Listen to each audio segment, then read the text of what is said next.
Hi, everyone. My name is Laura. I'm the Director of Outreach Programs for Peer Support Community Partners in SADOD. And here I have one of the owners of PSCP with us, a fellow bereaved person, Franklin Cook. Franklin, can you say a few words about yourself? Sure. I live in Watertown, Massachusetts. I got into this work because my father died from the disease of addiction.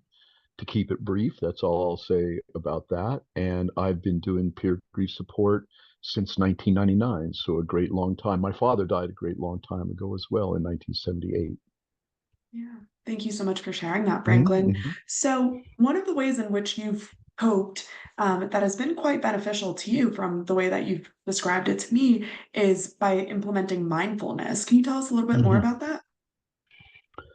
Well, mindfulness is a term that means a lot of things to a lot of people. So I think, first of all, it's just important to say that basically mindfulness is a single thing. Maybe people would put it differently, but I would describe mindfulness as the ability to concentrate and pay attention to what is happening in front of you now. Some people call it presence. So that can be very generic or very um, just a human behavior, just an interpersonal behavior that it's good to know.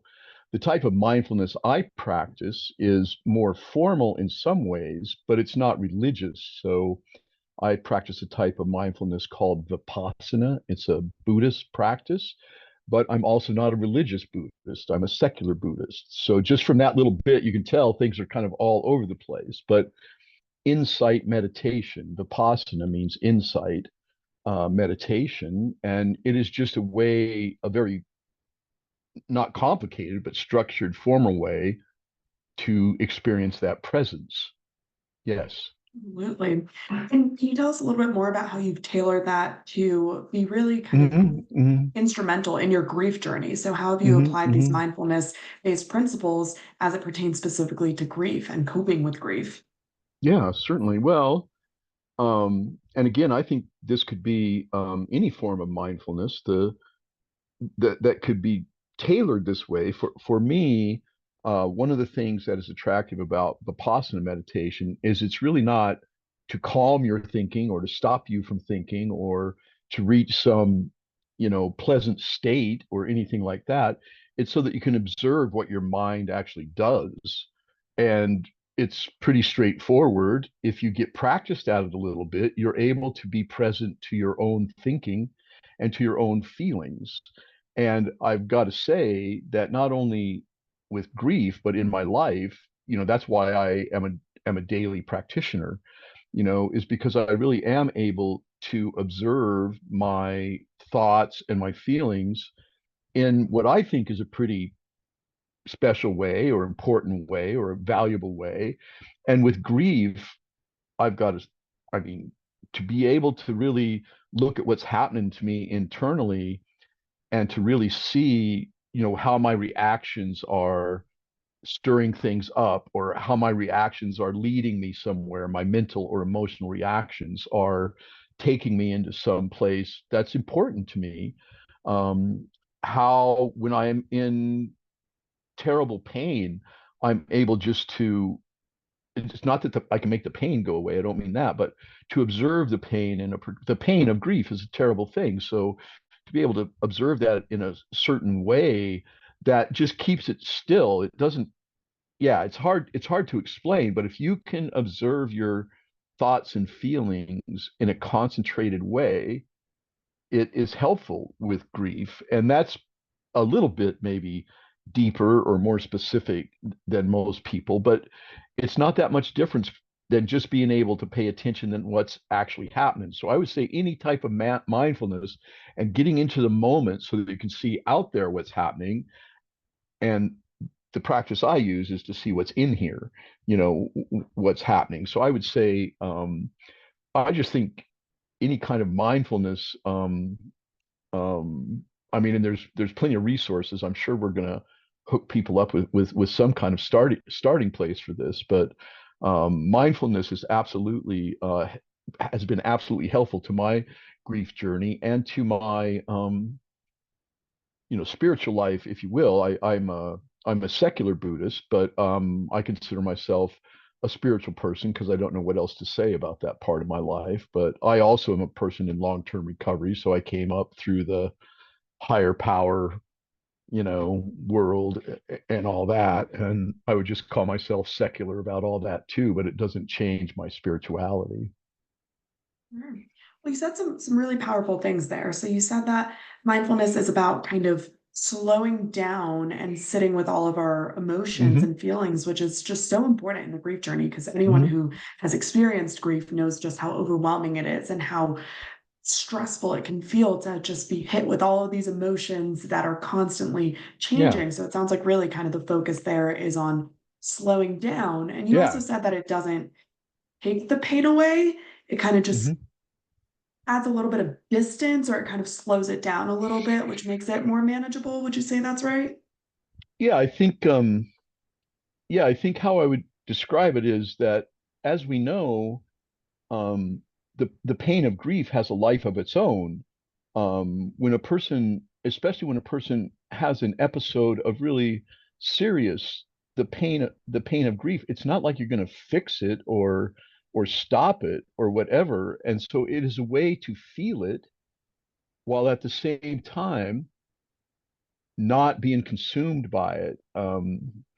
So basically, and I say that like that's possible to not be consumed by it, but it takes work to really tolerate or bear the pain of grief. And there's a many ways to do it, but one of them is to, and you would just say to yourself, pause, be still, breathe mindfully. And if you're practiced at that, even while the pain's going on, this is absolutely a basic mindfulness practice. When any intense emotion comes over you, pause, be still, breathe mindfully.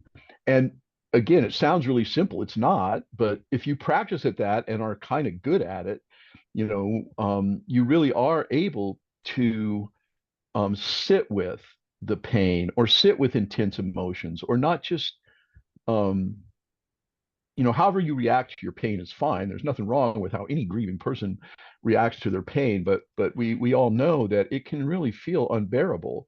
And even if you need to go through that, coming down the other side of it, if you will, also can benefit from, okay, let me just be here with myself. Let me just look at what's happening with me as I as I come down from it. And it really feels like something enormous has happened to you. And if you give yourself a chance to not hurry your way through that, or not try to explain that away, or not try to feel sorry about that you did that or whatever, and just let it be, then your grief is actually happening to you, as opposed to you fighting with it, if you will. So that's how I would explain it. And again, that very simplest and there's several things beyond that, but that very simplest meditation I've used either 1,000 or 10,000 times, one or the other, and it is very, very, very helpful to me. And it's a hard practice. I don't do it always consistently. Sometimes I need to circle back around after I've sort of lost myself for a minute, or overreacted to something. If I don't know if I believe in overreaction, but after I've been intense about something and I need to circle back around, then that those kind of practices help me see what's going on with myself. Yeah. Right, And I right. have a few people I can who do this. So one of my best friends, I know several practitioners, and one of my best friends and I, speak weekly, and one of our topics is always about our practice of Vipassana. And it's a maybe it is my hobby. I don't know, but it's a very interesting thing to be involved in, to work on your mindfulness and make it part of your life. Is a very For me, it has been an extraordinarily helpful and rewarding thing, to make a part of my life, every part of my life. So that's what I would say. Right. And you said talking to a friend about it. So that's peer support right there, supporting one another through your coping through your experience, through your pain, Big and through time, what you're doing. Yeah, big time. The friend that I talk to every day, I met in the late 90s when he was newly in recovery in Narcotics Anonymous. And so we no longer have that kind of, I don't know if we were ever sponsor or sponsee or anything like that, but we the basis of our relationship was our recovery to start with. Yes, absolutely. Well, thank you so much absolutely. for sharing that. And Mm, I heard some nuggets you shared in there for somebody who would just be starting from scratch. So you really boiled it down to as simple as pause, be still, breathe mindfully. And I think also, kind of what you've been sharing, the key point is non-judgmentally, allowing ourselves to sit with all of that. You said grief is terrible, it's painful. So removing the pressures that we put on ourselves to get over it, move on, get better. But instead, with mindfulness, it allows us to hold everything that we're truly yeah, experiencing and yeah, being compassionate with ourselves. yeah. I'm glad you added, overtly, if you will, the idea of non-judgmentalism, because one of the fundamental Buddhist ideas is that there's nothing wrong with what your mind is doing or what your feelings are doing. There's nothing wrong with it. It's just, whatever it is, it's a human thing, and that is very helpful for grieving people to be able to grasp that and embrace that and allow themselves to feel how they feel and think how they think. So absolutely, I appreciate that. Definitely.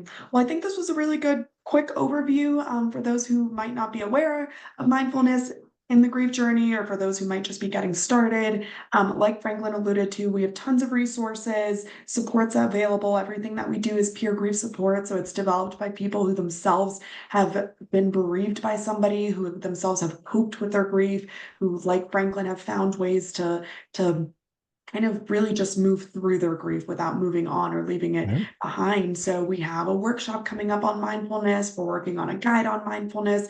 But beyond that, we have all sorts of psychoeducational workshops, one-on-one peer grief support groups. So definitely check out our website and reach out if there's any questions. Feel free to comment if anything really stuck out to you from this video. But with that being said, thank you all so much for watching Yeah. and for Thank making it you. this far. Yeah.